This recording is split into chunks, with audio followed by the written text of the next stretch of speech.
Kasako Media, tunaangazia maisha, tunaandika kesho.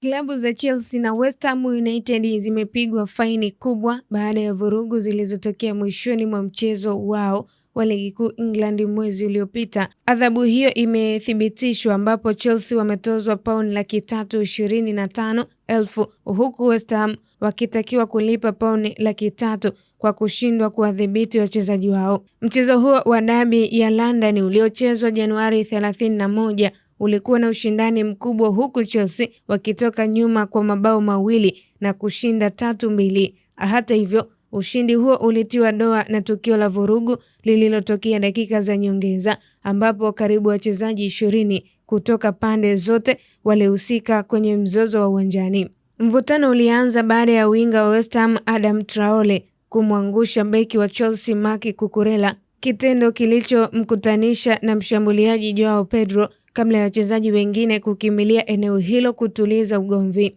Kutokana na tukio hilo, beki wa West Ham Jean-Claire Todibo, baada ya mapitio ya VAR kubaini kuwa alimkamata Pedro kooni wakati wa mtafaruku huo. Katika taarifa yake, FA ilisema Chelsea walishindwa kuhakikisha wachezaji wao hawafanyi vitendo visivyofaa au vya uchochezi katika dakika 95.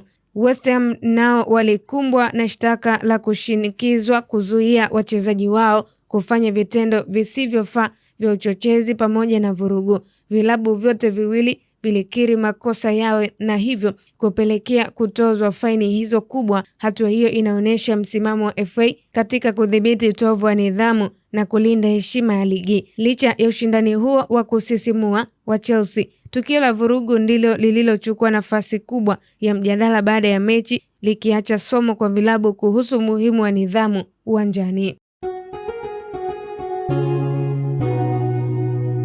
Kasako Media, tunaangazia maisha, tunaandika kesho.